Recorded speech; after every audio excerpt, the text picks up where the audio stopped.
Screening for domestic violence during a telehealth call, brought to you by SafeWorks. As many have seen in the news, with the rise of COVID-19, there has also been an increase in reports of domestic violence. Experts are now calling domestic violence the secondary pandemic. One of our greatest concerns with COVID-19 is that so many survivors are now isolated at home. The abuser may be experiencing additional risk factors that we associate with lethality. This includes unemployment, escalated substance use, depression, and other things that we know can compound an already delicate situation. It is not uncommon for victims to seek refuge when going to healthcare treatment.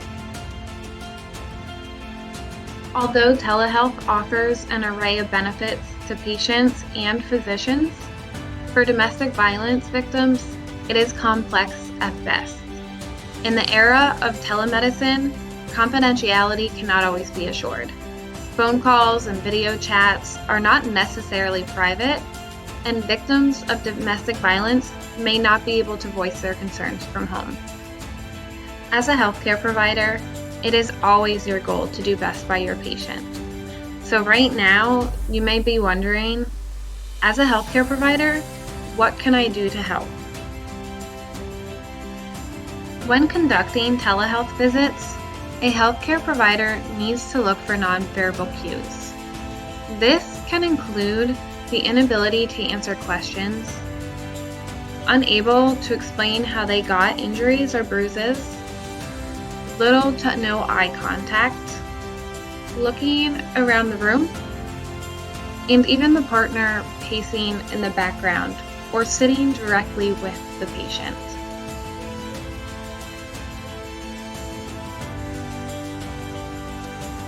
In addition to watching for nonverbal cues, it's also very important that we recognize universal signs.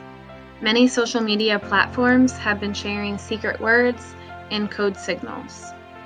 One of the most common one is when a person puts their hand up to show you 5 fingers and slowly transitions the hand to making a number 4. The other hand signal is a person that shows their hand with a black dot in the middle of it. Although these hand signals do not tell you how to proceed, they do alert the provider to the fact that there are concerns in the home.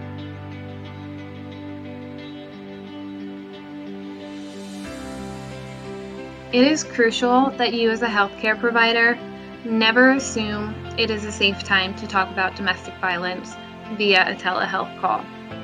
The abuser or small children may be in earshot of the patient. It is also important to not use standardized screening tools that you may have used during your in-person practice. If you engage in either of these activities, you may unintentionally cause harm to the patient.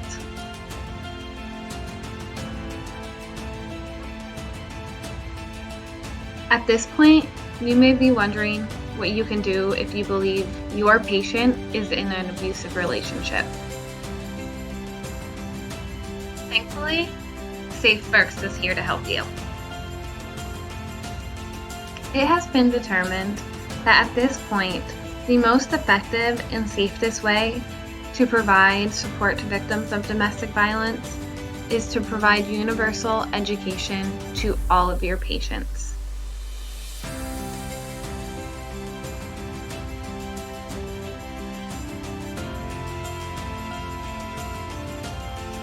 At the end of every visit, you may have to say something like, "Many of my patients have been experiencing hardships during this time. I'm going to put a list of community resources on the screen. You can reach out to them at your convenience, and if you need help with that, you can email me." Then provide the directory of community resources on the screen. If you need help identifying those community resources, SafeWorks would be happy to help you.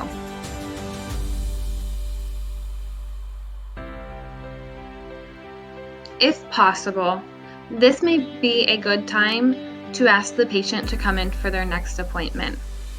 This is a great time to talk with the patient privately about any concerns that you may have.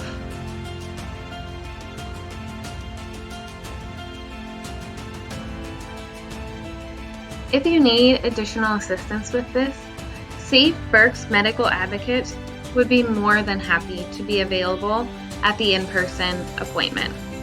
Safe Berks Medical Advocates can provide information about Safe Berks services as well as other community resources. We can also take the time to safety plan with that patient if at that point they are not ready to leave yet. When medical advocates are present, clients are much more likely to utilize services.